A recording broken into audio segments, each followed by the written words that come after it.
But that said, speaking of blowing their lid, is that a good segue? I think it's a bad segue. It's good. Just go with it.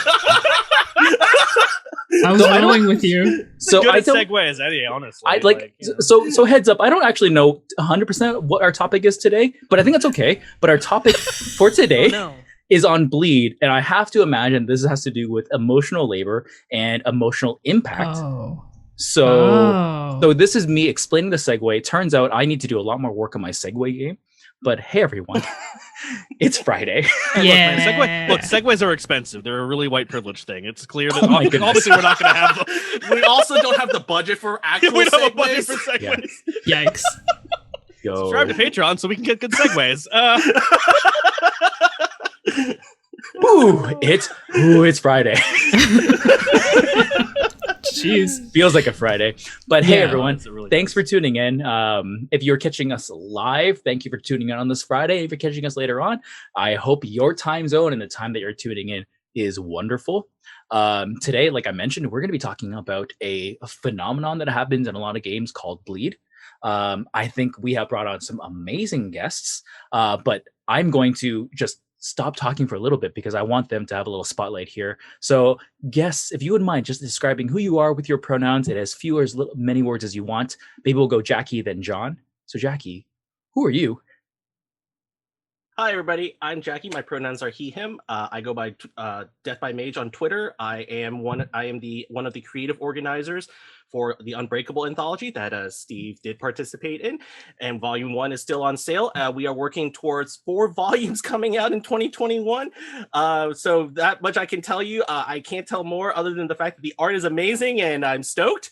And I will say that I also create games. I'm also a game writer as well. And I have written for other publishers as well. And I've also had a long-standing history with LARPing.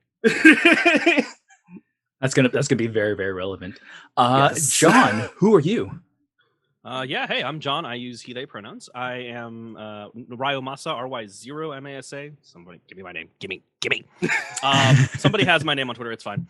But I am Ryomasa on Twitter with a 0. I am Ryomasa on Twitch, spelled out regular. And I am a variety streamer and tabletop academic. That's a weird thing I get to say now. I specifically study use of tabletop RPGs and LARPs and video games, like sort of the virtual spectrum of role-playing, as therapeutic tools in a section of creative arts therapy called drama therapy, where we focus on using theater techniques and theater principles as therapeutic tools for mental health counseling. I'm currently in my master's program for that. I wrote my thesis on this, essentially on using the academically using the principles of LARP and stuff as therapy and translating those into drama therapy as a therapeutic tool. So that's what I do. That's why I'm here. So amazing. That's so amazing. By the way, for all our viewers, you can check our pronouns and our Twitter handles on the screen there. Today, you're joined by Agatha and myself hosting today's wrap up. You're probably noticing we're missing kind of the third of our triumvirate here. Mr. Kwan has taken some time off to hang around with his father for some birthday celebrations here. So we're all very, very happy that he's taking some time to reconnect with family and just have a good time. But I'm very happy to be here with Agatha and the rest of our guests to talk about bleed. Agatha, I know this was actually one of the topics you wanted to cover. And I remember coming up and I was like, yeah, we should do that. But also in the back of my mind, I was like, I don't really know what this is. Like, why did you pick this topic? Yeah, I was real hype to to throw this as a suggestion and that y'all were down with it, because I feel like this is a really huge part of everyone's gaming experience, and it's just fun to talk about in terms of like how it's been for people and also what people think about it from different communities, like the tabletop role-playing community and the LARP community, and then I guess also from an academic perspective. It's a very interesting thing to talk about because as we are all humans, I don't think it's possible to really separate yourself from your game or vice versa from the game from yourself. Like we all have emotions, and I'm really interested in how that impacts the game and or is impacted by the game when we play. So like I'm curious about like Okay, I guess we should get like a definition of bleed, and I'm Totally. gonna go to John. I was gonna say I'm gonna defer to the academic. Yeah, I know. It's a horrible plan. Actually, I think honestly, it'd be easier from a discussion point because I did think about this. I think actually, Jackie, I'd like to ask you what you consider bleed, because I think it would be interesting to get from a perspective of a player in LARPs, as opposed to someone who is like reading about it and has academic jargon that they need to like throw out the window to like actually explain this to, you know, in a way that isn't designed for people who read academic papers for fun. Also, why John, do I do that? John, just so you know, I've come here prepared to be like, John, nope, too academic. I need you to stop. Cool. So Good. don't worry. You're also Good. talking about a former graduate in cognitive psychology here. So you're asking me to try and not put the academic part of it into it. Hard. All right. So I'll be very reactionary when it comes to like, don't understand that. I need to talk about that more. But Jackie. The thing we like to use is at least, and like a whole bunch of a couple people is T for terminology. Like, please explain. Yeah. Time out. It's also timeout too. It's like it's either or. It's interchangeable. It works both ways. I like that. It actually might be interesting to get Steve your idea of what bleed is to start with, and then we can all go around and like. I like that. Okay. Yeah. So let's define it. On the way. I'm happy to do that. I don't know what bleed is, but from all the context and just the visualization that comes up when someone talks about bleed in games, I have to assume that it's when something happens in a game that makes you like feel some kind of duress, like pain maybe, or like you feel like stressed out.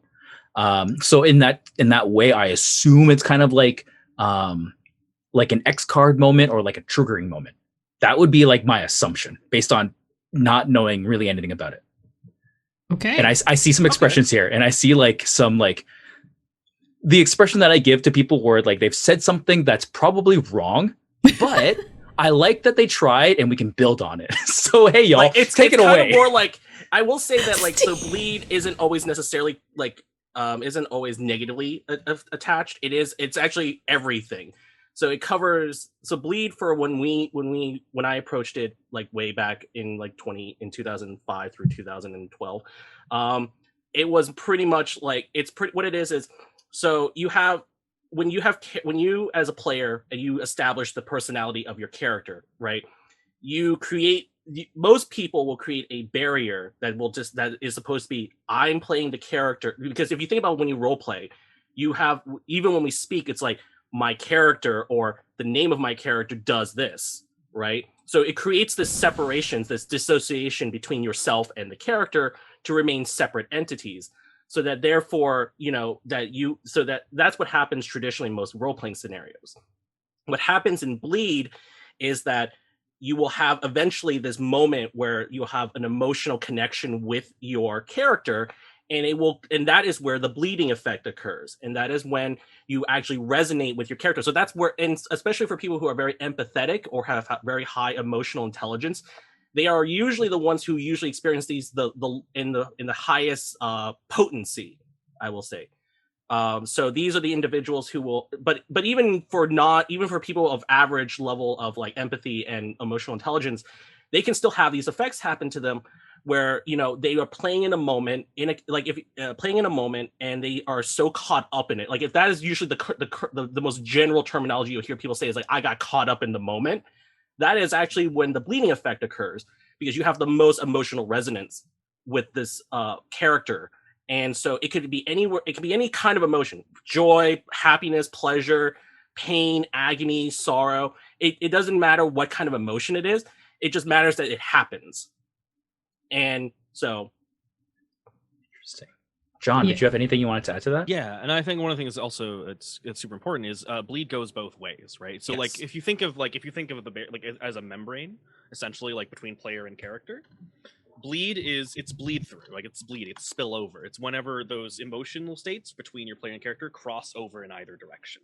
So, when a character is really happy that something's happened and you feel happy in sort of in response to that, even though like you kind of know you engineered that, right? Like you're driving the car. It's like you passed the thing, you're like, yeah, I did the thing.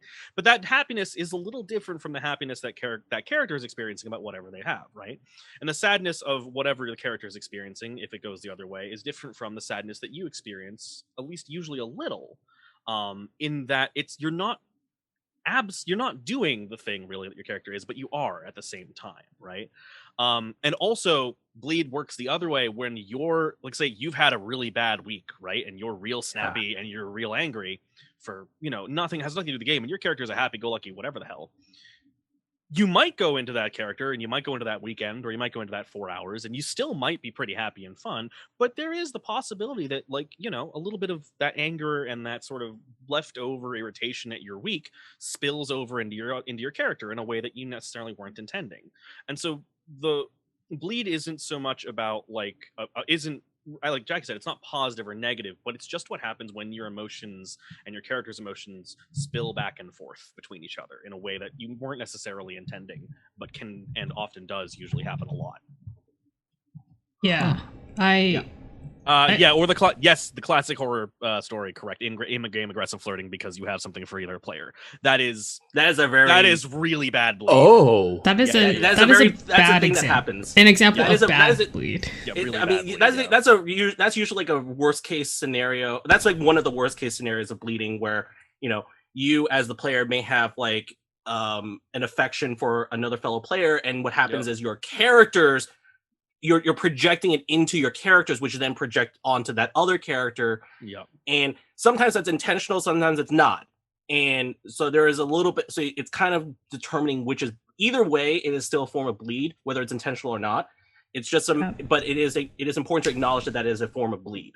Yeah, I do want to shout out to Emily Care-Boss, who we did mention in our romance episode as the writer of the Romance Trilogy, the big original of romance role-playing games, tabletop role-playing games. And I'm pretty sure she was the one who termed this word bleed. Am I wrong, John? I feel like I'm not. I don't know when. I'm not 100% sure that is incorrect, but I could look it up because I have the citations kicking around in my world. So I don't know when she said that. But I think bleed's been around for a long time. Bleed's been around since that, like, and if I'm wrong, I will definitely put that in the description. I will say that that bleed as a term especially for like the LARPing scene became a much more common thing. Yeah. Especially after things like Assassin's Creed. Yeah, for sure. And it might have been Emily. I'm not sure. And what you said, John, before about how it can go both ways. I always remember when it was first talked about to me, people would say bleed in or bleed out, where if your real world emotions affecting the character, then it's a bleed in, and then if it's your character emotions affecting your real person emotion, then it's a bleed out.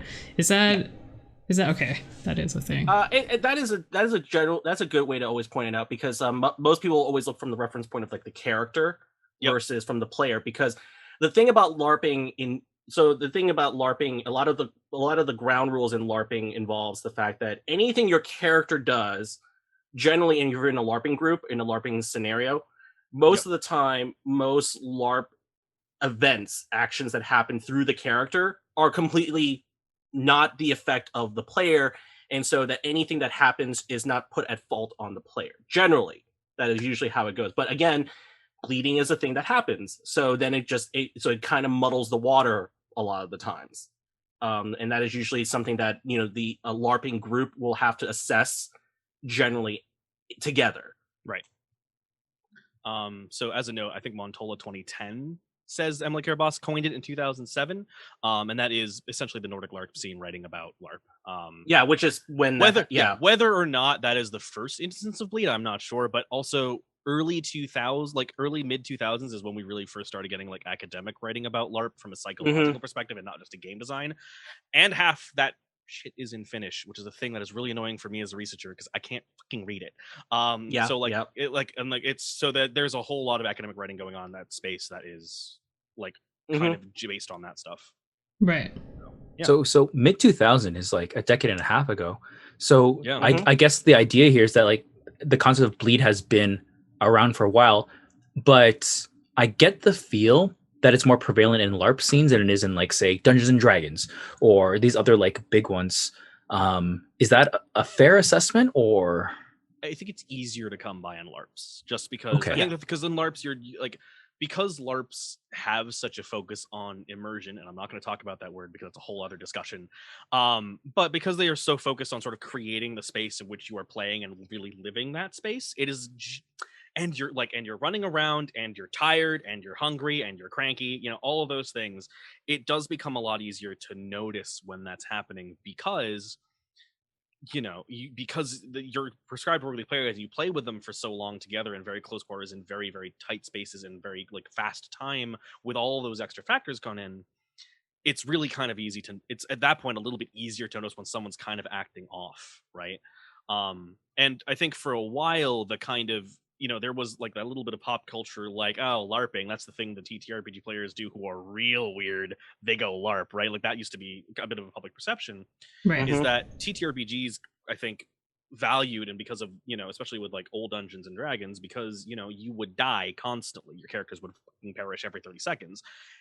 There was this kind of undercurrent group of like, don't get too attached to your characters, don't get too emotionally filled with your characters because they're all going to die. They're not going to live very long. You're just going to get sad. Just treat your characters like essentially sock puppets and then go, right? And so that kind of mindset lends itself to just kind of assuming that nobody's emotions are in their characters because they're just going to die. And so you have a bit more of like a prolonged point, especially which is you're seeing now more and more, and in the resistance to things like safety tools and checklists and lines and veils, that people are like, it's just a game with disposable characters, why do we care? And that's changing slowly, but you can sort of see the difference in time, right, where that happened. Yeah, that's interesting. So Steve, you've been playing like Dungeons and Dragons for a long time, right? I don't remember how many years. So I've been playing for also a decade and a half. Hey, the term LARP and my D&D experience go hand in hand. But yeah, it's been a decade and a half. So has bleed, not in that word specifically or in that term, has this kind of like emotions like affecting each other like in character and out of character come up in conversations or in communities that you've been a part of? So this is really interesting because Jon kind of hit my experience right on the head, where it's kind of like D&D doesn't really want you to do it. And when I say D&D, I don't mean like Hasbro Wizards of the Coast. I mean like the community at large. The community really wants you to be like, do what your character would do, and like really separate that. And if your character does something, well, that's because your character would do it, not because like you would do it. And it really it never actually sat very well with me. But I just kind of went with it because everyone kind of was. So bleed in D&D lives in this weird place where, based on what you told me, I think it does happen, but everyone just kind of like pretends it doesn't. And that's like really scary now that I say it out loud. But like, I think that's kind of like what's happening. And like, we should probably talk about this. Yeah, that is very interesting because the first time that I heard about the word bleed was actually very early on into when I first started role-playing. I specifically remember it was when I was playing a game of Monster Hearts that had Kate Bullock in it, because we're all in Toronto, and she was mainly the person that I started gaming with and then started encountering all of these indie games. And I had really strong bleed from my character. It was one of those like those early gaming experiences where it's magical, but it's also really intense, and that you think back to fondly and you're like, wow, like that was a time where it was really intense, and you don't feel that anymore. But anyway, and I remember one of the other players at the table one time I was like, oh yeah, I think in the future I'm not going to keep playing this character because I feel it too strongly. And he looked at me and he was like, oh, so you have bleed? And I was like, Oh. Yes. I don't know what that is. And then Kate explained to me, it was very nice about it, obviously, and was like, that's nothing to be ashamed of. And I was like, thank you. But I still remember it being like a little bit like, and I remember I realized later on that specific player has been gaming for a long time and came from like the trad gaming tradition, the traditional gaming tradition, but basically was like did a lot of Pathfinder before like starting to play with this specific group that I was a part of. And that's not to say like, oh, if you do trad gaming, then like you don't like emotions. That's obviously not true.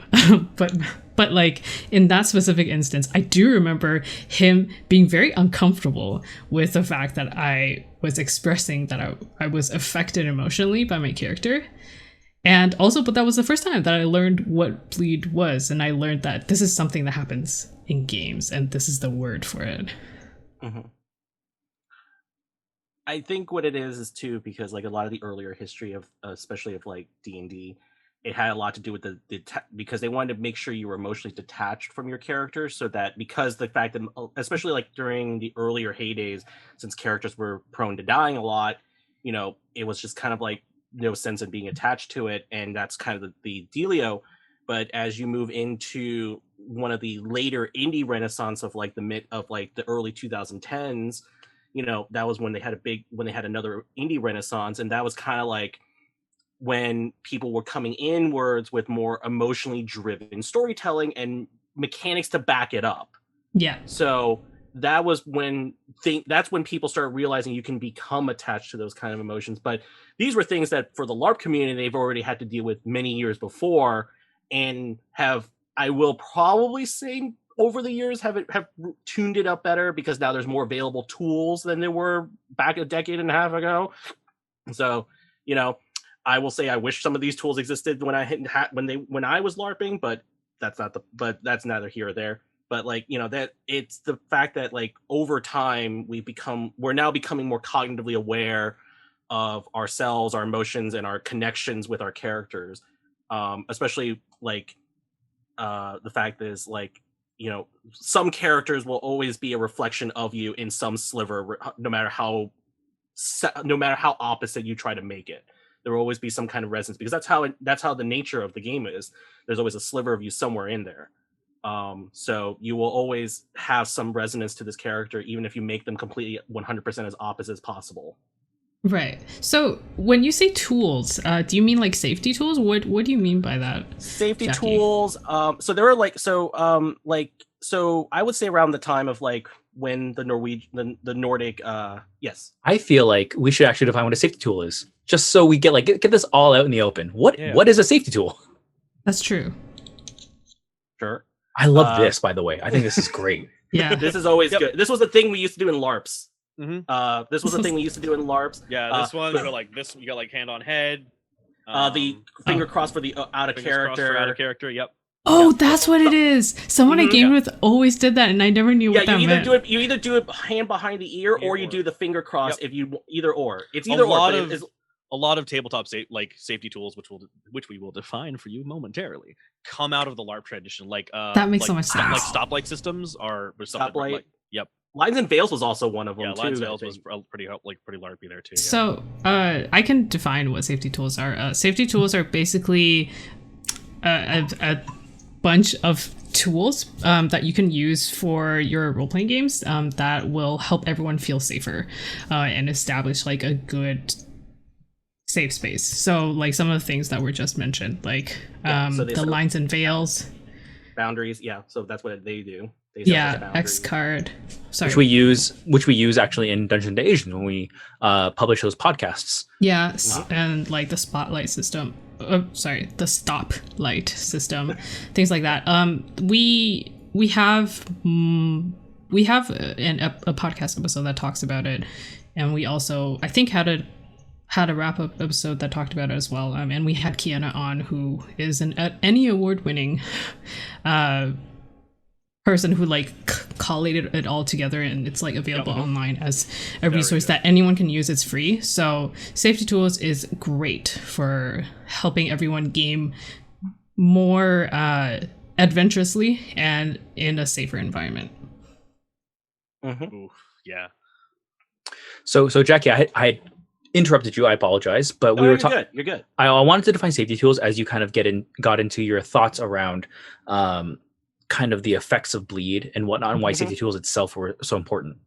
So a lot of the things. So one of the things about when you get into a LARP group, usually there's like a lot of social contracts you all have to agree to.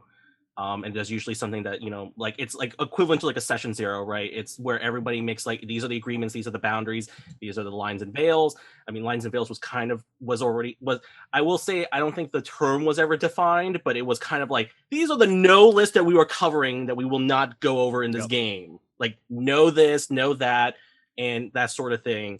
But the point is, like, these tools existed to protect the players from each other, and to try to find ways to cope, because sometimes you will have an emotional bleed, whether it be in or out, doesn't matter which way, that everybody need to understand that there are tools to help each other as players. Because usually what happens in a LARP group, it's a small group. You can have large LARP communities or large LARP groups.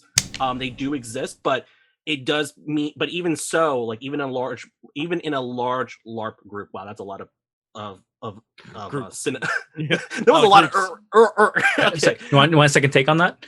No, it's okay. Okay. we get into one. It's fine. A lot of these LARP groups, even if they're large, there's usually like a subsection. I can give an example. Like when I was doing my World of Darkness LARPs back in 2008, there was actually 5 groups. So each group had about 6 to 7 players each. I was one of the co-storytellers, so I had to do a lot of other administrative stuff. But the point is, each group was like their own little sect. They had, and the storyteller had the responsibility of making sure everyone was mentally well, physically well, and safe. And that depends on your organization. But even if you don't, and it's just like a bunch of friends doing it, it's important to still have these kind of things, because you never know what's going to come out of your game. Because you don't know what kind of bleed may happen. And because sometimes there are things that are deep and buried in a person that comes into a character that nobody foresaw or ever knew about. And it has happened. It has happened. So it is one of those things where you have to protect everyone and yourselves from that as best as you can. Now, granted, I will say that as anything, it's not going to be 100%. It is with the caveat that, sometimes things fail, things fall through. And you just have to find the best ways to deal with it together. And like that's what safety tools are, right? When you boil it down, so Jacky does like World of Darkness, and like most of those games, if I remember correctly, it's been a while since I've done them. Especially in the larger campaigns, tend to be bring your own character, and you basically start from 0 and level your character up over and over, and you gain influence and power, etc. I mostly participated in what we either refer to as basically as one-shot LARPs, if you're someone who's familiar with TTRPG parlance. Parlor LARPs, if you've only LARPed a little bit, and then someone told you that's what a Parlor LARP was before you ever met someone else who's been LARPing for a long time. And that's kind of what I've been doing. So the reason why is, fun fact, let's talk about how terminology gets weird for a minute. Parlor LARPs can either refer to LARPs comparable to something like World of Darkness, where most of the primary focus is on like social interaction and sort of talking and diplomacy, as opposed to a boffer LARP, which is one where you have a boffer weapon and you run around hitting things and shooting stuff and having a grand old time. Or it can mean, depending on who taught you the definition and when, the kind of style of LARP that's like 4 hours in one room where you just basically you go in, you have a good time, and then you're done. Yep. As opposed to like weekend or long-term campaign games. Those murder mystery games that you see like with DVDs and stuff, that's a parlor LARP. That's a parlor LARP. And so so like murder mystery games are parlor LARPs, essentially, where you're all like kind of like party games where you all get a role and you all get a secret thing and you'll have to go do it over the course of actual dinner. That's just a LARP. You're LARPing. Congratulations, random people who have bought a kit and have had their friends over for birthdays. You're LARPing now. I know. It's really exciting. My partners my partner's family just recently did one of those, and I'm just like, you're all a part of this now. I did one of those DVD murder mysteries. A friend's grandfather hosted it, and we did it in January in 2020 before we got lockdown. So we got that done before anything else. Yeah, exactly. And I did win best improviser, by the way. I see someone's gotten practice. So the thing about Parlor LARPs that are really cool is that I think Parlor LARPs have, if you play one, hopefully if the person running the game is any good, you will see the most logistical support for a game I have ever seen running. All the forms are lines and veils. What are you okay with playing and what are you not? And then specifically, what kind of places are you okay with seeing the content that you are? So, for example, if I put a light line on something like racism or something, and I say I do not want it to show up in game, but it can't. But I am willing to interact with a character who has it in their backstory, knowing that it might come up through improv because they are reading that the same way I am and will react to it different. Or I'm okay with it being in the backstory, but I don't want to see it show up in game. I'm okay with it being in backstory and it might show up in game. I don't want it at all. I'm okay with it being referenced in discussions, etc., etc., etc., etc. And then that's all part of casting, because along with your lines and veils, because those kinds of Parlor LARPs are set up so that everyone kind of is engineered which characters will kind of naturally gravitate towards which based on their goals, because they're all pre-generated. They know what the general terms of their storylines are per character, so you can move them around based on who's doing that. Now, obviously, that kind of support fails sometimes when you all walk into a room with 40 other people who you've probably never met, and maybe they're doing a good job of keeping to those. Maybe they missed the line, maybe they didn't quite get it. But at that point, that's what the safety tools are for. That's what yellow and red and green are for. Like, people can check. Usually, I've always seen it usually something like this, or like if you're out of character, to be like, hey, what light? Like, how are lights? And then someone will be like, green, I'm good. Green is, I'm crying, but I'm fine, right? Like, that's where we're at. And so you can that's how they check, is like in the middle of a scene when you're not quite sure your C partner's in it, you just check. Like, it's the responsibility is actually on you more so than the other person, because you're the one who is, if you've noticed something off, you check now, because if someone's off, the chances are that they might not recognize what's going on just yet. So your pause gives them the opportunity to stop and think. As opposed to feeling like they have to continue the scene with you because you're both talking. So it's kind of an interesting flip on the responsibility that we sometimes have. And sometimes that fails, right? Sometimes that just kind of happens. And but the goal is to make it as safe as possible and to leave as little things as possible to chance, is really all it is. So my next question here is, now we talked about all like this intensity and stuff. Knowing that I've experienced bleed probably in the past, but couldn't actually name it, is experiencing bleed in games generally like a pleasurable or like sought after experience? It depends. That's looks like Steve drove some discussion here. Yes and no. So there are people that are like those very pseudo method actors who are really into that sort of thing. Yeah. And then there are people who are more casual, who are like, I don't mind a little, like they don't mind a little bit, but they don't want to make it to the point where it completely like consumes their soul. And then there are people who are able to completely 100% remove themselves from the character. Like it's a switch. Like they can switch in and out of character, no questions asked, like on point. Because I used to LARP with theater kids, so like the theater majors are you learn. You learn from the theater. You learn those techniques in theater because they have to teach you those tricks, because bleed happens in theater, even in acting. So like, because even if you're not a method actor, you will get a bleed. And so being able to learn how to separate that, and then also learning how to do like the same thing, like how in a lot of like TTRPG games we do debriefs now. You do the same thing in LARPs. You do, because sometimes there is a resonance, and you have to take the time to kind of just whittle it down a little bit to the point where it's more tolerable, and then you can like safely latch off. I think I'm gonna. That was a very LARP perspective answer, and I think for a tabletop role-playing game perspective, I would say that unless you are really into like the number crunching aspect of games, which is again totally valid, and or like map drawing, like things like that, that is more procedural and like very right brain, is that, I don't know if the people still say that anymore, if that's not appropriate, but anyway, like that kind of, I get you unless you're really into those like technical fiddly aspect of things, I would say that yes, everyone is to a certain degree into it for the bleed. Now, within that context, it's what kind of bleed you're looking for, right? Like a lot of people turn to indie games for bleed that is about like sadness, or like very specific brand of sadness, like loss or like regret or guilt, things like that, or like fun, like with Monster Hope. Hearts, right? Like a lot of the hope, a lot of the emotions that you're looking for are like it, or the bleed is like you're looking for emotions that are similar to what a teenager feels, like not sure where your sexuality is. That's a very specific emotional state that sometimes people want to explore in a game. But then at the same time, if you want to play, for example, like D&D in the most traditional sense, where you're like, I want to go and I want to like get good, I want to feel powerful, like as you level up, you are able to take on more things and defeat more things more easily.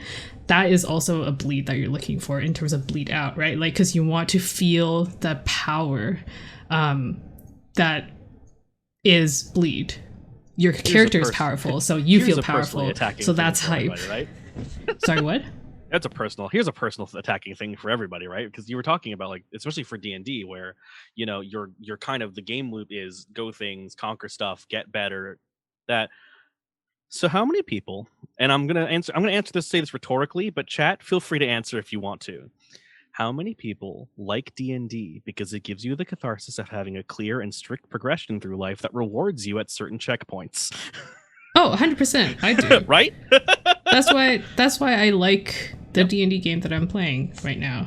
And then if you want to play a game of unlimited power and complete recklessness, you play Mage the Awakening. Yeah. and you like spreadsheets. If you're the kind of person who likes unlimited power and plays EVE Online, that's the game for you. Yeah. We can talk about this later, but I actually had a D&D game where I gave them unlimited power. I told them you can be the demigod of whatever you want. You can name anything, and it's valid. Generally, 99% of the time it will be valid. And then whenever you use your powers, it's probably going to happen. And like that was interesting, where I'm like, you have unlimited power in D&D. That changed the game hugely. But yes, I do want to know where you're going with this, John. Oh, I'm simply saying is like the cool thing about, or the cool thing that's really cool about Bleed is that the only thing that, like, the thing that games do is they will generally tend to give you the kind of things that you're looking for because you tend to play towards them. Some of the like obviously like the game event, like a lot of that like definition between like discrepancies in game mechanics is when you're looking to get something out of a game and you don't. Some people are actively aiming towards what we call bleed, although I don't think anyone, like, unless you're specifically talking about it in that context, very few people would call it that. Just because we play a game to get something out of it usually, and it might be the thing that I said, it might be like for D&D, it might be something else for D&D. I don't know what your reasons are, and I can't really I can only generalize vaguely about things that I've seen people play D&D for, right? But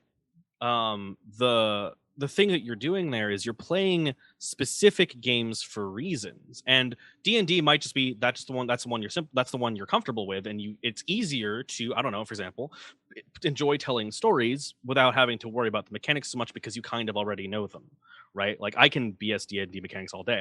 My games that I run and play don't necessarily look like the ones that will run out of a book, but it's familiar enough language and enough structure that for some people that lowers the anxiety barrier of like, I've got to sit down and play a game and now I've got to read all the rules, now I have to learn, now I have to figure out the same. Because if they already know that, then it's a little easier to jump directly into playing, right? And so that's kind of the fun stuff there, is that everyone plays things for games for whatever reasons, and whatever reasons those are not necessarily as close to the emotional like catharsis that you're looking for. That people like. There are so many emotional junkies in the LARP scene. I am absolutely one of them. I was too. Actually, yeah. no, I still am. I was like, oh, "What? interesting. Are you Past sure? 'Cause tense. if you don't come out of that one. Yes. Emotional It's hard to come out of junkie. that one. Yes. Emotional Yeah. junkie is something that's so pithy that I have to pause there. Like, what is an emotional junkie? So I can tell you from a complete nihilistic existentialist point of view that the best point of view. The best point of view, because no, it's not. But it is a point of view of the fact that there are people like myself and maybe others who always feel like they want to feel certain things, like. And it doesn't matter if it's like it could be one motion, or one particular emotion. It could be a range of emotions, or the fact that they probably feel so empty inside that that they need to feel anything at all. So they end up being emotional junkies. So what happens is that they will literally try to push their characters to be into such hard emotional positions. To the point where you will get that it's basically like getting a high. It's exactly the same kind of feeling. Yeah. It's except the only difference is it's through emotion versus like a drug or anything else. Yep. So you're triggering the same kind of neurochemicals but the difference is that because you're projecting it into a character, that means that you're safe, right? You yourself are safe. Because there's enough of a separation that you know that nothing will physically harm you. Mentally harm you is a separate problem. But if you want to be mentally harmed, that's as an emotional junkie. Which, trust me, there were people who wanted to do that. Okay. So but the point is like you want to feel everything. You want to feel as much of it as possible. So you push these characters into such a pivotal like place. I can tell you from my personal experience. I have had. A character who time traveled and literally stood at the grave of his daughter.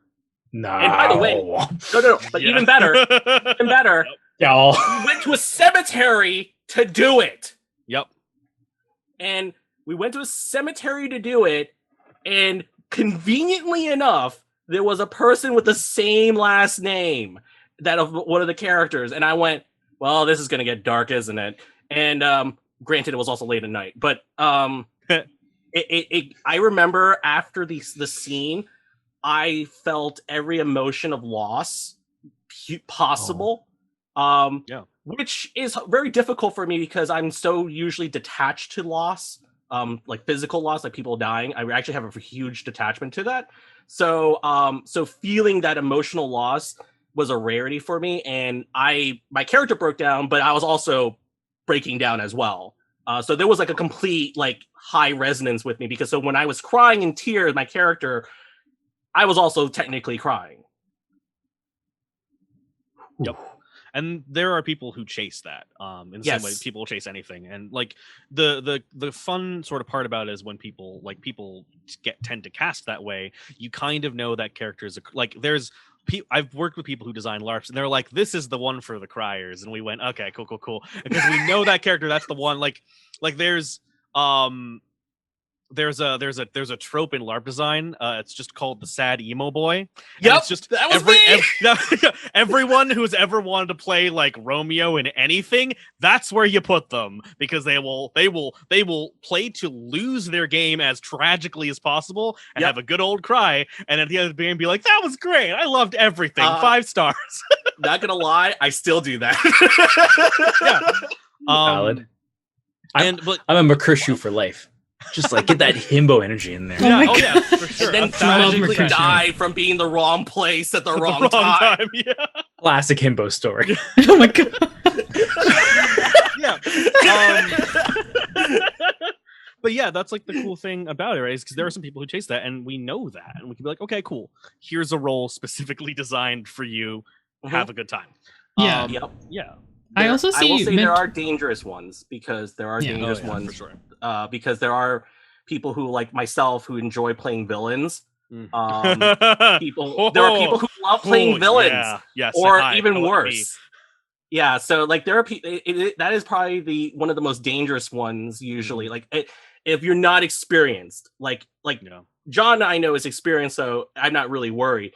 but like for someone coming into it, like not knowing, like people who play the villains tend to like there is a lot of fear in when you pick on that role. If you're a seasoned LARPer, Yeah. that is probably like the position of either you're well accustomed to doing it and know how to separate yourself, or you can be in danger of literally being bled in and out of that villainy. Or And like it can be the very dangerous. reasons you bring to it too are really important, right? Because it's Right. like you want to play a villain so you can have power. That gets dicey really fast, right? So- Because you're Yeah. Yeah, can we talk a little bit about that? So we've talked about like the concept of bleed, like, and then how to bleed safely, I guess, in terms of like from like a group control perspective. But what about like for yourself? Like, how do you like, say for example, for the situation with like if you're playing a villain, like how do you really reflect that on that, or like protect yourself from what you're doing, basically? okay. I don't know how. Like, I'll say mine out, but I think it'll be fun to see how Jacky does it too. So for me, I enjoy playing villains because I get like, for me, it's about I play. So I am a type of LARPer that people refer to as a play to lose LARPer. I enjoy aggressively charging towards my goals self-destructively, knowing that someone is that either I'm going to get taken down by my own hubris, or like someone is going to blindside me from behind and I'm going to die. Like, that's the fun part of it for me, because and the reason why I enjoy playing villains is I enjoy playing people who get their comeuppance, because it allows me as a player to really like enjoy that full on, like, I'm just gonna go hard and someone's gonna stop me, or they don't and I win, and it's very confusing. But after that, like when that happens, it's I get personally like the bleed out of joy for it, because for me it's watching someone else's goals come to fruition as they steamroll through mine. And I think it's just a little bit of that like GM masochism in it, right? Because you're just like, there goes my plot, it's gone. And like, but like, that was really cool, that was awesome, right? Like, that's the part of it for me. I enjoy playing villains at, because it gives me a safe play to sit down and be like, all right, everybody, that's ham and scenery. I'm going to shotgun both at the same time and chew on it. Let's go. And then everyone else is like, cool, we're going to end your fucking existence. And I'm like, this is what I wanted. Like the Ultron, this is exactly what I wanted. Is I want to bring all the heroes together and have them ruin my day. That's my goal. The best of me versus all of you. Exactly. Like that is literally like the play to lose villain LARPer. Yep. Like that is like the epitome. Yep. And it's a fun thing to do. I do it a lot. That's actually why the way I GM sometimes is when I GM my villains is always the same way. It's literally I want you to completely annihilate them. Yep. Yeah. Oh, that hits me so hard, because the last LARP I was in before we entered these parachute pants, I was in a cyberpunk LARP, and I didn't even know it was a concept at the time, but I decided I'd be the bad guy, and I bumped up all of my mechanic that would give me persuasion, and I basically found everyone in the group who was generally just grayish morality, and I said, no matter what happens, I'll pay you. Also, you can trust me because I'm the smartest person in this room, and if you want to see the end of this, you got to come with me. And then I just manipulated people, and I just like and a lot of people saw what I was doing. It was like, that is a bad person, you shouldn't trust them. But also, they're very charismatic.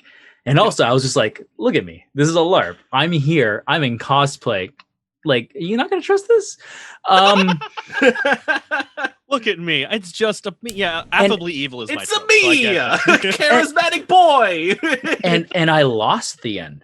Like, I was in game defeated and killed by a betrayal. And at the end of it, obviously I was dead. But at the end of it, Steve was like, this was so cool. Like the overall narrative was so cool. And I never thought about talking about it through bleed of like, you know, the degrees of the villain and who Steve is and like what's going on there. Yeah. But also I remember some people were legitimately upset at me. Like people who I knew were like, Steve, you suck. And I'm like, well, excuse me? They're like, you played this game like so like shittily, and like I'm actually kind of upset at you. And I was like, oh, didn't expect that. Yeah, and for And a like, lot of yeah. a lot of people like I have, so I think, and this boils down to player, like a lot of play style stuff, right? Like I have a friend of mine, I'm the kind of person who is like, I will happily take party infighting any goddamn minute of the day because that's fun role play to me. I enjoy that. One of my friends absolutely hates party infighting because they play tabletops with the expectation that everyone is going to work together and figure out a way to do it, whereas I play the expectation that we're all going to get there eventually. But I'm gonna make it a little difficult because I want to run that conflict a bit. And then but we run that conflict within the structure of knowing that you will eventually convince me to do whatever the thing is. Like, I'm only gonna fight you up to a certain point, and I will hand you the knives with which to stab my character while we're role playing ahead of time, if that makes it easier for you to do that, right? Like I remember because I was playing one of the first stops back I played to after I finished college was one called Aishi, which was a Fae LARP, basically about the meetings of the winter and the summer court, as you know, the belief in the Fae are dying. And I played Puck. It's what I dyed my hair blonde for. I was like, fuck it, I'm just gonna do that and we'll have a good time. And the Fae aren't the Fae are not good people. And Puck specifically is just the biggest like sociopathic asshole on the planet.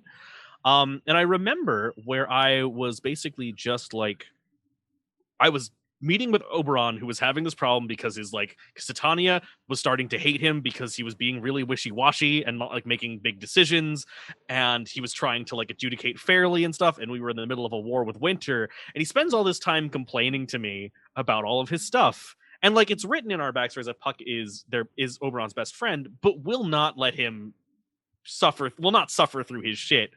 And that's kind of why they're friends. And I remember after like this big long monologue about how like they love this other Fae, and like their queen is being an asshole, and they're just not sure what to do anymore.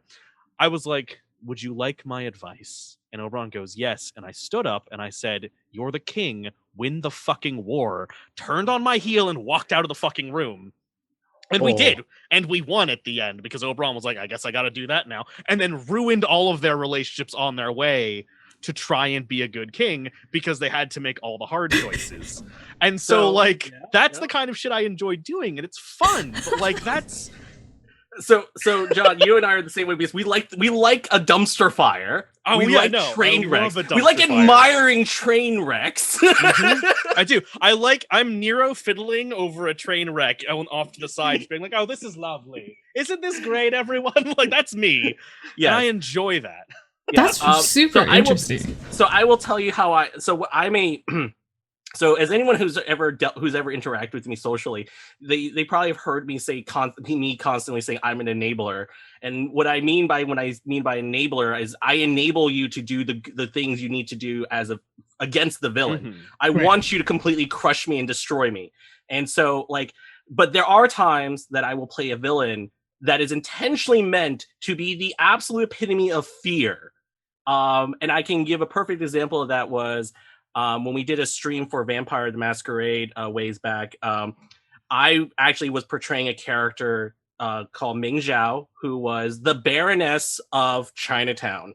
And of course, this is World of Darkness, so there's a whole other issue with everything else in it. But point is, this character was I intentionally made her agenda hidden, so nobody could ever figure out what her agenda was.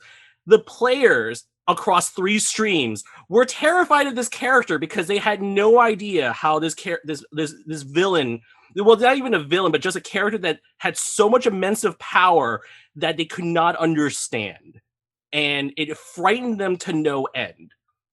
So I generally like playing those kind of characters that are like enigmatic, that they will do actions and things and be very secretive, and at the same time be open with certain things and just completely wind you because there's not a hint of logic behind everything.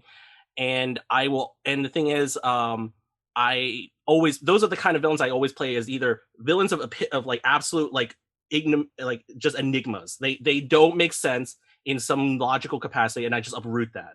It's like, oh, this is your perception, your conception of this. I'm just gonna uproot that, and now we're gonna see how you react to it. I'm a terrible psychologist, so I will say on the other. Oh, sorry, Steve. Don't let. I was gonna do a quick plug because bad. Jacky's Twitter handles there if you're running like a stream or like a charity Mhm. stream or stuff like that, you need a villain. I mean, like you just reach out. I mean, Yeah, if you need an enigmatic villain over there, if you need a trash fire villain over here. I will say though, because I made Ming to be an kind of a flesh eater, so like there was a scene where they rolled out like a silver platter of like sweet and sour man flesh, in a because her kingdom was on top of a Chinese restaurant. That checks out. Ooh. Ooh. and she was like, "Would you like to dine?"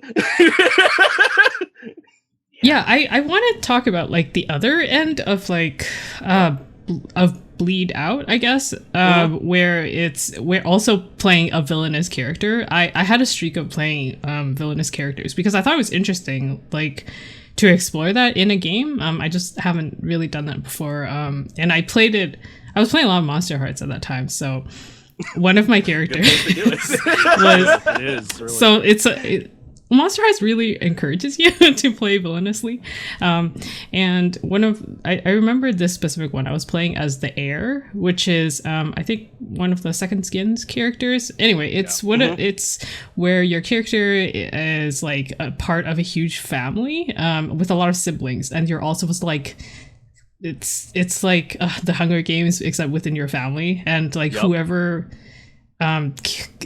gets to the top has to like eliminate other siblings. So my character was like really brainwashed with this, is how I played it and how I saw this character. And I feel like I'm very good at justifying things for myself and being like, well, yeah, this makes sense. But then everyone else is like, that's horrible. But a you're villain is horrible. only a hero in their own eyes. Yes, it's true. So I was really committed to that. And my character I killed, love John's reaction. my character killed quite a few of her siblings. And at one point, like she also had a huge crush on like someone at school because this is Monster Hearts. So my character was like asking her to the prom, and that character just it was weird for me because she didn't know anything in game about my character, but obviously the player did, and she just like did it was objectively it was a very good dressing down. Like it was a very much like, yes, roll for cold to shut down of my character and being like, you're such a horrible person, like how dare you come around saying this to me when you don't even like I don't want to see you. I don't want to be in the same space as you. You are a murderer. You're disgusting. And I was like, in my mind, I was like, okay, first of all, how would my character react? And this is more like just like a role-playing moment where I was like, okay, my character would probably not do anything as horrible as the way that she murdered her siblings, because to her, this is a family thing. And she only does this to her family because that is how they functioned over all of these generations. So she would never do that to someone else. So she didn't lash out at all. She was just like, okay. And then she left. And then later on, when we were debriefing, the player of that character was like, oh, like it felt so good to really shut my character down. Like I feel like she really deserved it. And I was like, and for me, I was like, oh, I don't think I'm suited to playing this kind of character, because I was like, oh, but there are all these reasons why she was like, she had like all these cries for help. She was like, every time she killed someone, she would like cry and throw up, right? Like, what's going on? So like, I can't reconcile myself with like actually being a villain. And the bleed out, I was like really sad for like the whole week afterwards. I was like, oh my gosh, this was supposed to be in my mind. I was like, this might have been a moment where she could get her redemption. But no, she was just like shut down. And so I feel like for me, like I can't really play villains unless I'm a GM. And I like all of my characters, I'm just like, are just pieces that I can like flick over for anything. And I don't really care. But like, if I'm playing a character, I can't play a villainous character. Not because I'll feel bad about being a bad person, but because I'll feel bad about other people saying I'm a bad person. So that's the Valid. bleep that I can't take. It's a teeny very fair. bit of anxiety mixed in there, just like Yeah, that's fine. Yeah. I'm always, if I'm a player, I usually like to see how everyone like how they're complimenting themselves as a character, because I've had so much range experience with my LARPing that like I like to compliment the group, and unless of course everyone's like, no, play the complete debauchery or like detractor, and then I'll be like, oh good, I get to play a detractor. That's excellent, because now we're just gonna have a lot of fun. I'm usually playing a character that makes questionable choices. Yeah, I think that's the thing, is like one of the things that you kind of the sort of like the little bit of bleed there I want to touch on real quick. But well, two things. One, I just now have this really hysterical like image in my head of you just like kneecapping a sibling, and then everyone looking at you horrified and being like, "What? They're family." Just like, but you know, part of the family, and I love it. I would just love that. Yeah, like that's like I'm a huge fan of smarmy criminals. It's like it's a trope that I love a lot. I love the affably evil trope. That's what it's like. No, I wouldn't do that to you. You're wonderful. No, this person's an asshole. Like I have to deal with this. You don't understand, right? I have to deal with business over here. But no, you're great. Please continue eating your food. Like it's fine. Let me just take care of this, and I'll be right back. Like I love that kind of shit. But the thing I wanted to touch on too there is, like you talked about the way that like the dressing down of a character happened in a way that you're not necessarily like expecting, right? And like I think, and then you gain a lot of those potentials really, and you're just like, oh, I was hoping, like you were kind of disappointed because you want that to be like the redemption piece, right? A lot of the bleed happens when the goals in your head don't match with what happens in the game, right? Because then you like the conflict already in that part, like the emotion of it, of like, wait, that's not how that was supposed to go. Hold on, starts to open you up a little bit to like, wait, that didn't happen, or this is what I want to happen. Those are the two things where bleed I feel and where I've seen tends to come up the most, that's right? very interesting. Because so we're talking about self-insert characters, and I want to double back to that in a second. Yeah. But like when you have a self-insert character, it's a lot harder to maintain that distance because you're putting so much of yourself into it. And I personally have a theory that says I don't really think anybody is possible of playing something they don't know. Not because, right, like people will say that all the time, like, oh, I'm just playing this character, it's not me at all. And I'm like, I get that, but it is you, because you're creating a character, filtering the things that you've experienced and learned, even if it's not who you present as a person. Like when someone is like, I'm gonna play Batman, cool, you're not playing Batman, you're playing what you think Batman is. Because if I say I'm playing Batman, I'm like, okay, cool, which Batman? Which era?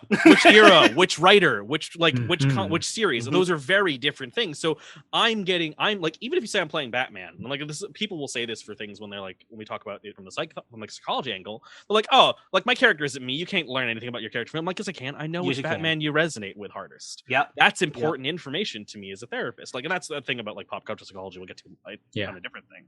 But like, I learn a lot about a person based on what character archetypes that they bring to a character that they're playing. And specifically because I learn about how they process those things and like the way they talk about it. And so, but when you bring a self-insert, right, you can learn a little bit of that from like a third degree. When you bring a self-insert, it's as much as possible the you that you wish you were in a game. Yeah. And that leaves you a lot of potential to be angry and frustrated and like and pissed or really happy about horrible things that you wanted to happen because you want to accomplish it in that game, because the track of where I as the player want this character to go and the track of where narratively this player wants to go are so close they might as fucking well overlap.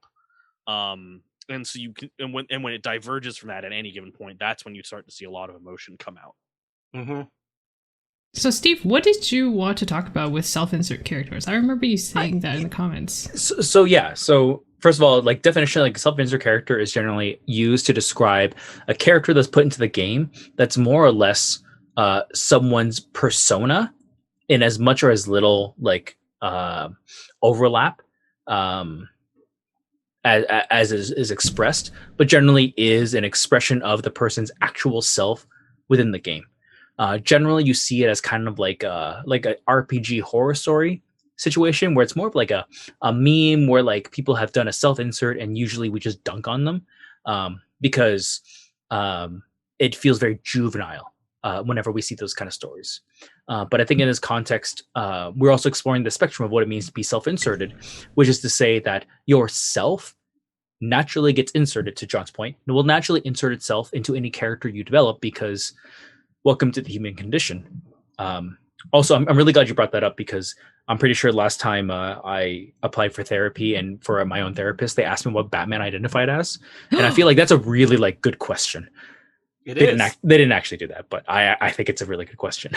It is a good question. No, it really is, because you can actually learn a lot by even just like John's question of like what kind of part of like pop culture you resonate with, because it tells you what are important to you, and that's even when you portray your characters, like especially when you can tell, like for example, I have played with other people who their characters are very like objective driven, and they themselves don't ever portray that kind of same thing. Like they're usually a little bit more relaxed and calm, and that told me enough to tell them that deep down some of these people have had like they're always constantly thinking about the next thing. And that's it. There is ways for you to tell, like there's tells about somebody that connects with you when you play with them a lot, especially if you play with them often.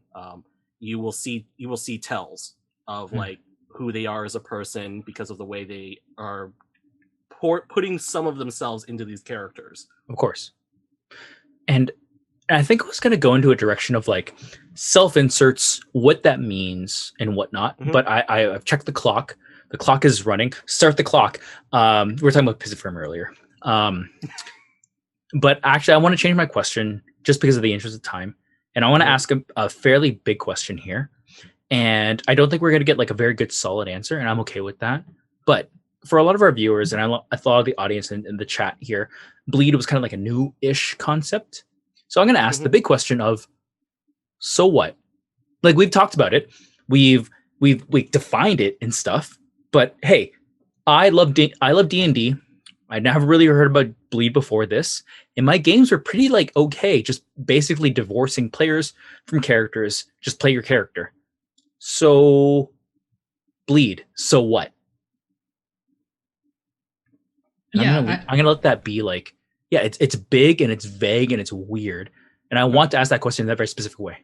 Okay, I can start with an answer, and I think this actually went into a question that I also wanted to ask the group, which is like, what is a really great bleed out that you've had before? But I think that I don't know if we have time for stories, even though I just told I also wanted stories, but I felt compelled to ask the so what question, just because I think for our audience, and even also for me selfishly, I thought it was really, really big, important. Yeah, and the reason why this made me think of that question is because I feel like once you know that this is a thing that exists, whether it's acknowledged or not, then you can think about, if you're the kind of person who likes to analyze things and then think about how gaming could be improved for yourself or what you want out of gaming, like you can think about, what kind of bleed out do I like personally? And so like what aspect of gaming do I like? What kind of things am I looking for?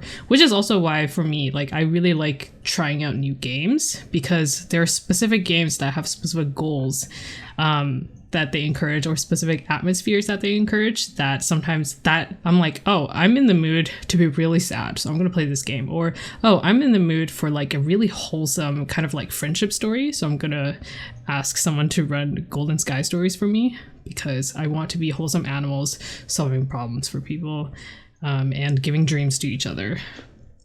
So I think that is the so what for me is how can you help yourself get the kind of experience that you want out of gaming, because gaming is supposed to be fun. So now that you know, you can start thinking about what kind of bleed you like to chase. Okay, I want to jump in with something real quick, because this is a thing that I've heard a lot of, and I challenge it a little bit every time I hear it, which is games are supposed to be fun, sure.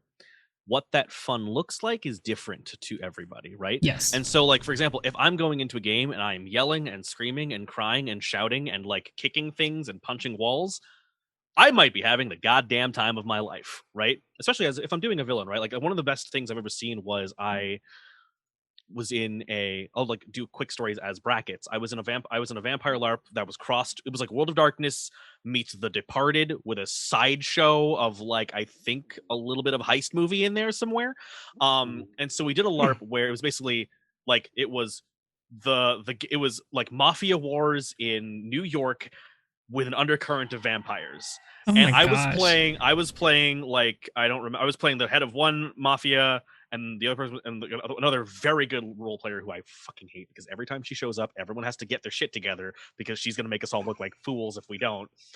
Was playing the other rival leader, and so I went to her and I was like, and like we negotiated in character and out of character. I was like, because we both knew, like, one of her subordinates had done something. I didn't know what it was, but I knew it had caused ripples and because it was causing problems in the story and people kept talking about it. So when I was there, I was like, what the fuck is happening? Like, we are trying to avoid an all-out gang war here, and you are futzing about what is going on.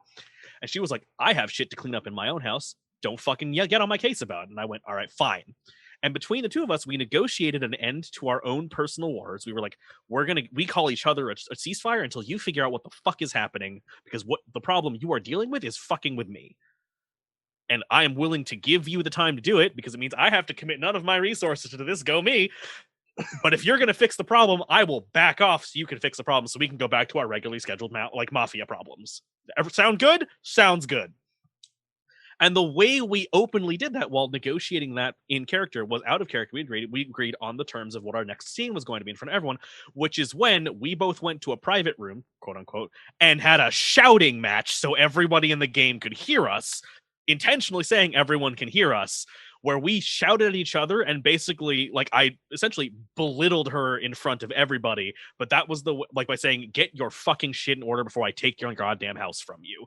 But that was our way of me saying, get up to the point where I deem you respectable so I can fight you, in a way that caused both of us to look like we had to both of us to gain something. I gained the respect and or hatred of the people who I wanted to come for my head, so I knew where my enemies were, and she got the time to fuck off and go deal with her other problem, even if though it meant taking the loss, right?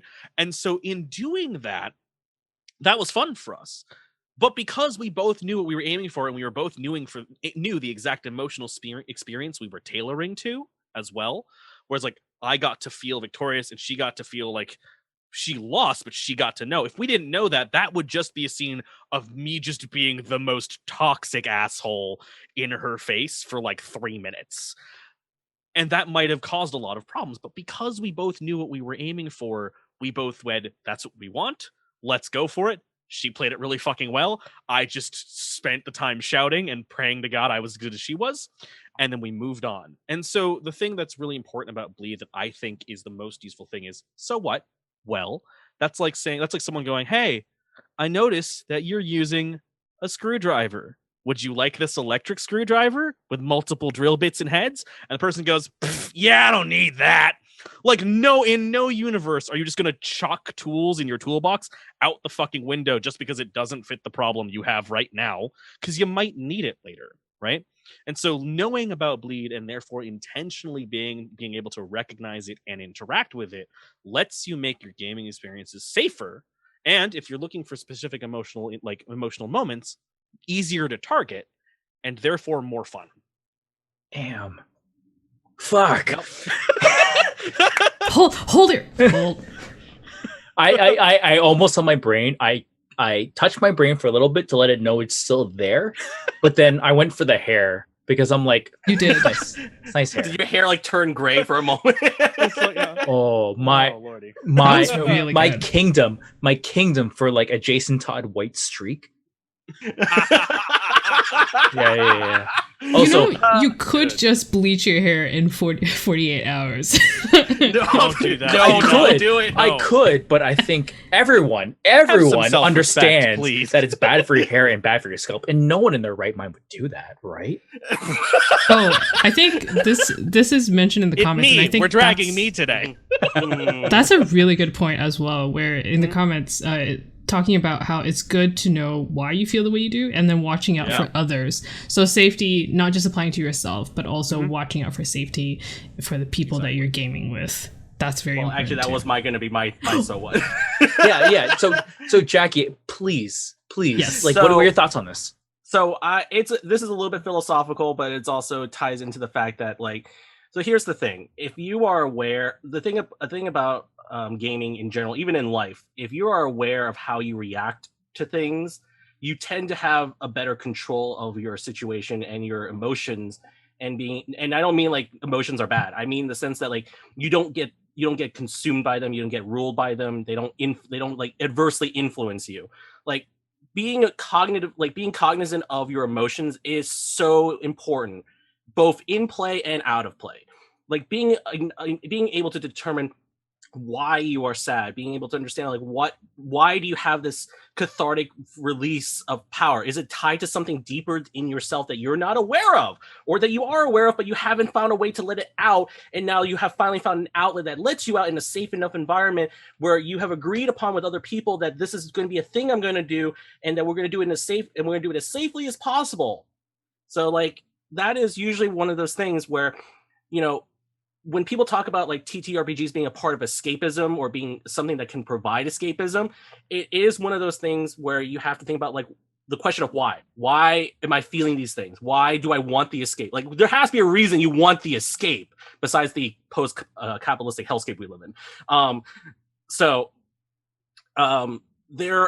Being able to be aware of those emotions and being able to see them yourself lends to you the ability to have more direction. You can actually, it is one of those things where you can figure out things about who you are as a person, because sometimes when you're role-playing a character, you will find out about parts of you didn't know you had, or you didn't think you had, whether it be the good or the bad. And then there are parts about, like, what you want in life, because you all, just like as if wanting to chase the bleed of, like, chasing those emotional feelings that you get from the game, it then makes you think about, like, what in life you want. Like, it makes you think about, like, well, why do I want all these, like, sad emotional, like, why am I myself, like, play these emotional sad emo boys? Like, why? There has to be a reason. And, like, it kind of, it makes you so much more aware, and then it gives you that level of empathy, because it really makes, if you're self-aware, you can now start being more aware of how others should feel or how others might feel. Because if your character is feeling anger for whatever reason, you can think about, like, well, how about how someone else feels in a similar situation, whether it be a friend or somebody else. And sadness, every emotion, you can think about how other people will feel, and that broadens your scope of understanding about empathy and your emotional intelligence. And it makes you much more, it's pretty much like, you know, the fact that you're in someone else's shoes. You are in someone else's shoe. You're in a character that is created from various filters of your mind, assembled together and hobbled together and put into place. And then you realize that because it's built on so many layers of real world concepts, that some of those can still be relatable to another human being that's not that character. Like, you know, think about, like, how you think about, like, when you're thinking about the Batman question, right? All Batman stories start with Bruce Wayne's parents got murdered in an alleyway. Yep. All right. And then but now the story of how he gets to Batman, that is entirely imperative to the reader, how the writers want to get there. But it sets you in that emotional shoe of, I just lost my parents. They got murdered by a no name person for a petty robbery. And that can set you into a different range of emotions. And if you wanted to not even link yourself to the lore that exists, and you want to just let that freely, like, branch out, like, how would I feel about that? What would I want to do? Why would I want to do that?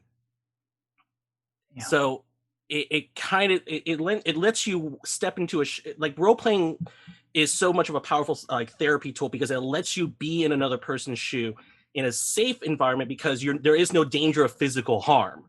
Now there still might be danger of emotional harm, but that's a separate thing. But, you know, the point is, like, you're in an environment that's supposedly safe, and that allows you to give the freedom and the range to explore them.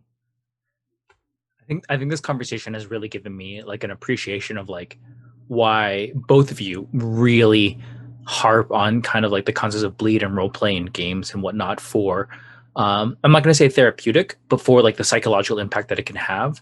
and the healing potential that it can have. So like this conversation was wonderful for me. Agatha, I know you wanted to ask questions about like bleed experiences. I want to so badly get into that. I just like I want us to all take like 5 minutes to like get into bleed experiences and stuff. But do we have any other questions for this? Nah, No. I think let's straight up. Let's straight up get, most be memorable indulgent. bleeding experience. Self-indulge. Yes. Oh yeah, okay, perfect. I was all mute because I gotta go get some props. Oh.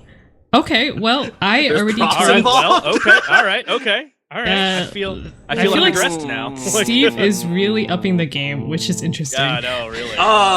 Props. Do I want to pull out my old costumes? I mean, I already told multiple stories this stream, so I don't think I need to tell another tale. But I am very curious now that I have a better idea of the kind of role playing that you're both into. I will say during my college years, I did have one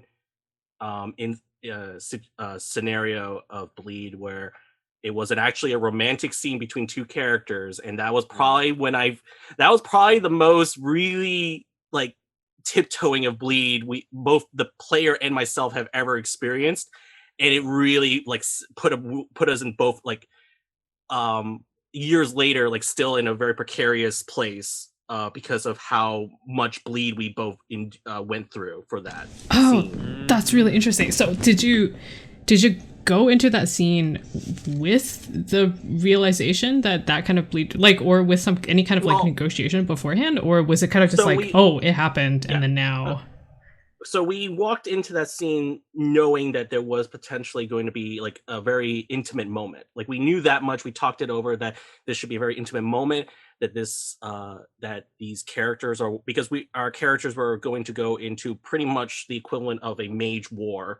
And this was going to be pretty much like and we're talking about magic where there's the possibility of time being rewritten, but not from the other mages, but because this concept of paradox occurring where magic goes awry. And so we're like afraid that this could be this is our characters being tender and vulnerable to each other, realizing that if this war happens, there is no turning back. We are all screwed because reality will be rewritten in ways that none of us can comprehend. And it could potentially even be a scenario where they both cease to exist, or that they exist, or that they both exist, but they do not know of each other. And they had such a tenure with each other of being in close calls and everything that we were the player and I were talking, and we were like, they're both gonna be very vulnerable about this. And she was going, yep. And this could go really poorly for all of us, and that we were prepared that it could go that there was going to be a lot of bleed that there was going to be a lot of bleed from these characters into ourselves, and that this could be really bad. And so we knew that going in. We did the scene, and it was like as stereotypical Romeo and Juliet as you can get, in the sense that we knew that we were going to die.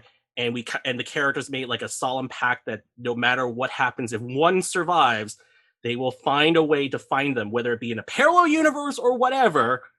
And so they made a pact with each other, and like that. And for whatever reason, the other person kissed me, and that was not something we agreed to, because that was like something we never agreed to at all. We never agreed to like that kind of level of physical intimacy, like holding hands, sure, but not like a kiss.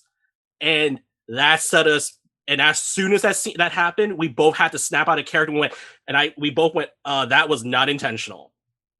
And we had to kind of go immediately into a giant debrief afterwards, and we had to talk it out, and we had to discuss about the fact that this was like a character moment, not us.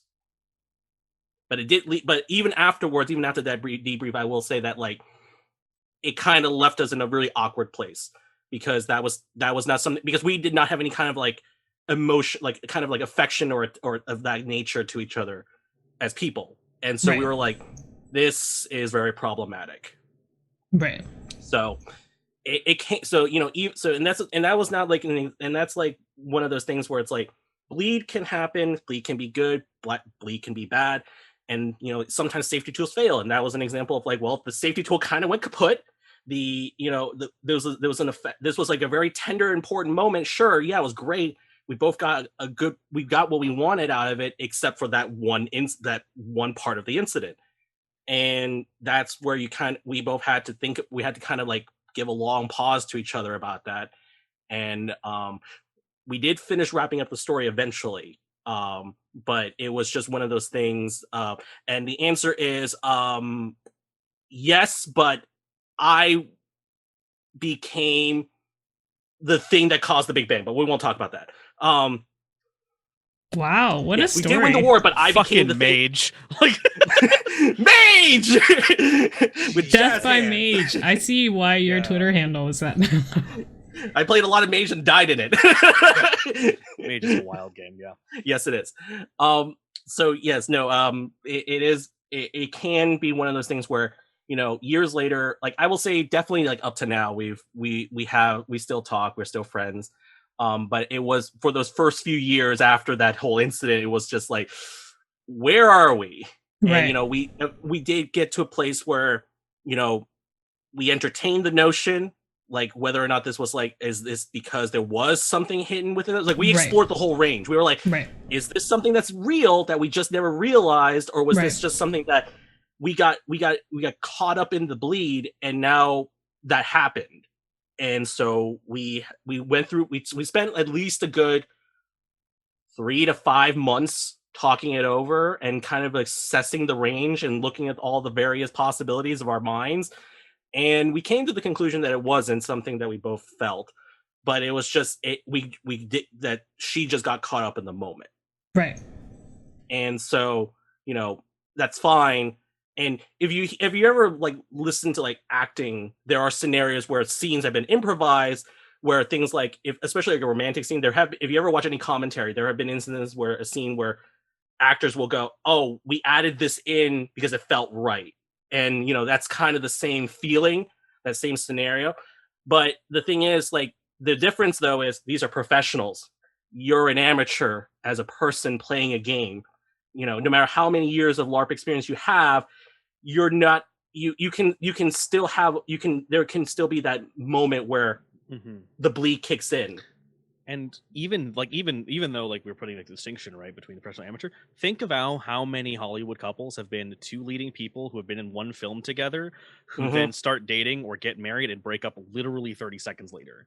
Yep, that's bleed. So many. And not like, some of it might be bleed, some of it might be legitimate attraction, all that stuff, right? But that's the kind of thing we're talking about. Is if you don't know, and if you don't have the ability to recognize that, then shit like that happens, where you just like those things where those wires cross. Because like our brain is really fucking bad at determining fake play acting intimacy from intimacy. Like there is or fake play acting anger from anger, because it activates the same stuff in you. Right. So John, what about you? What's your like most memorable bleed story? So, I don't know. I've been sitting here like the whole time trying to think of one where I felt like it's bad. I don't think It doesn't have to be bad. It just like, has to be memorable. Do you want me to go? I can add another story, John. No. I don't want you to top that story by another one, because that is like, whoa. Okay, while you think that, let's go to Steve. Yeah, do Steve, because we're tight on time. I'll come back to mine in a minute. Mine is also bad. So here's the story why I don't do boffer LARPs. And I didn't have bleed in my vocabulary at the time, so I actually had no idea what happened to me emotionally and mentally at the time. But you can see me, I'm wearing my boffer LARP armor. This is all up to spec. It's 4-inch armor. It does grant me very specific like armor classes within this LARP. I follow all the rules. I have my boffer LARP like great axe and whatnot. They cut off the beard of the axe because I actually violated one of the rules. I didn't know it. So they actually cut that off at the time, and I fixed the axe right on site. I was in Lindsay, Ontario, which is 2.5 hours away from Toronto. I drove there. It's a campsite, no natural light. I was in pitch blackness. I got to see the stars again for the first time in like years. And I showed up, and I was ready. I was a barbarian. My name was Red, and I was like an Asian coded person who was like, I'm here, and I'm so angry all the time. which has other stuff, but like whatever. I show up and I get attacked by a monster immediately. I have actually no friends here. I joined the LARP not knowing anyone, and it was an overnight LARP for the entire weekend. And I got attacked immediately as soon as I parked my car and walked into the LARP. And I grabbed my weapon and like I got attacked by these like goblinoid type peoples. And I raised my weapon and I went to swing and I said, wait a minute, this feels like violence. This feels like I'm out here to hurt you. So I immediately like called a timeout. I probably used like a T or like an X or something. I was like, hey, not okay. I'm actually not okay with this. I feel like I'm actually going to do violence against you. And like, I'm not okay with that. And everyone dropped their masks and whatnot and like talked to me about it. And they were like, that is perfectly fine. Why don't you go ahead and try just like a practice swing against us just to see like how it feels? And I did. And I hit them with this axe right here. And I'm like, that felt like I did a violence against you. That feels like I assaulted you. I'm out. And they were like, yep, that's cool. And they gave me money back. And I drove 2.5 hours back to Toronto. And that was it. And it turns out I can never do boffer LARPs because the bleed through to like my personal experience with the violence is actually way too great. And I cannot mitigate it. And I will never, ever participate in a boffer LARP because of that, which is like really interesting. And my group violated a lot of safety regulations for boffer LARPs. Yeah, that is actually one of the reasons I prefer to use Nerf guns in boffer LARPs, right? Because like with a lot of melee weapons, like the point is to get it to be as close to realistic as possible, right? Without being like dangerous. Whereas with a Nerf gun, you do one thing to that motherfucker and it will put somebody's eye out, right? And so every time you're running with stock Nerf. You can't modify it anyway. You can paint it, you can do all those things, but you can't change the internals. And and like they literally will check for speed and they'll check for distance so that they know that you haven't put a fucking spring in that'll make it go like an extra 50 feet in a straight line. Because I could do that. I could mod Nerf guns to go that kind of distance. I used to do it. That's one of the things that helps separate that for me is because boffer LARPs, you put all this work and anything, and then you take out your like, fucking like foam sword or whatever. Yeah. Hold on. 1 second. Like it's big. Like it's like 1.5 meters long. Like I have leverage on this. Like I felt bad about it. So like this fucking thing, right? Like this is meant to look as realistic as possible. Oh. And I can just yeet this motherfucker because it's made out of foam and foam core, right? And like it doesn't hurt. It like stings a little bit and it has like a bit of a blunt texture too if you get hit with it. But usually you're wearing armor and that's okay. This is dangerous to me because I get too into it, right? Yeah. Like that's the problem. And so the reason why I use Nerfs and I always play I try to do like Western sci-fi dystopia LARPs is because even if I'm getting into it and doing the quick draw gun thing, it goes at the end and a little fucking dart comes out and I'm like, well, there it goes. I'm good. Like, I'm not allowed also to do actually any fantasy related boffer LARPs for many reasons, but one of it is also because I'm classically trained in fencing. And and I did martial arts. And that's just, I have hard. unfortunately have used my techniques outside in LARP situation. Yeah. Whereas my experience was like in street fighting, like it was like a very like survival-esque. Yeah. And it was not for fun. So like I think that's where the bleed came from. It was in me an emotional response to like draw a weapon, prepare to do violence. Prepare for violence for like very specific reasons. And I was like, you know what? This isn't fun for me anymore. And I'm really happy we had this conversation because like bleed, I think is the way I would describe it. And then it gives me leverage to talk more about the details of it. Like it gives me this baseline to like, I experienced a level of bleed in that experience. And, now we can dive into the details of it and like, what experience am I seeking when I go to a LARP? Yeah, it definitely is just giving you the tools to analyze in a way that you can feel more emotionally distant, which is nice when you're dealing with emotions. So I think, we're coming up to time. Wow, those were some tales that we told at the end. They were intense, but also just like, I like the intensity. Yeah. I feel like that conversation was like really, really important. I feel like of the conversations we've had, they're all really important, but this particular one I think is like it explores ground that I think a lot of our audience doesn't necessarily get a chance to dive deep into, if at all. I know for me particularly, this was like brand new ground for me, and I definitely approached this conversation with like childlike wonder. Like this was great for me. I really enjoyed Yay. this. Good. Excellent. Yeah. But thank you both for coming on. I didn't realize that you were both psych majors. You can. I forgot. Your psych is definitely about it, like, showing. once or twice. Yeah, I forgot. I wasn't thinking about it at the time. Like I Yeah. really wasn't. I remember that we talked about the fact that we were both psych majors, but I forgot. The thing that didn't kick off was like, oh wait, 2 of the psych majors are in this call today.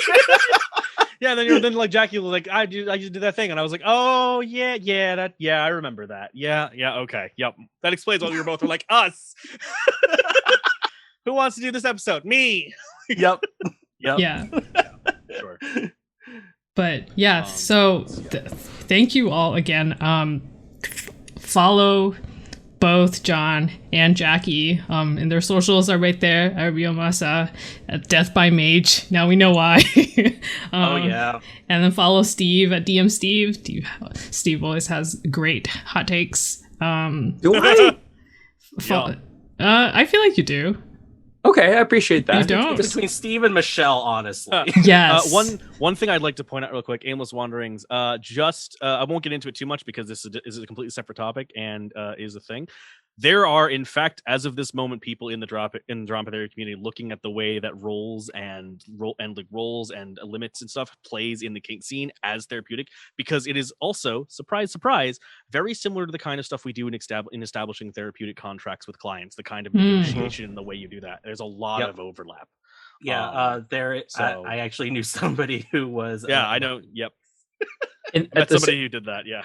At the same, I was in a talk at PAX Unplugged talking about one of the panels was like the terminology we use for sex play is not necessarily appropriate to be used in role play because of like certain boundaries that are implied with those terminologies. And I'm like, tell me more, but that wasn't the talk. But yeah, it's really important to know that like it is very important not to interchange those terms in their settings, because they have a lot of connotations attached to them that are supposedly agreed upon social contracts that the LARP scene is only probably within the last 10 years, John, maybe have actually started working towards start actually like giving like real terms to things. Yep.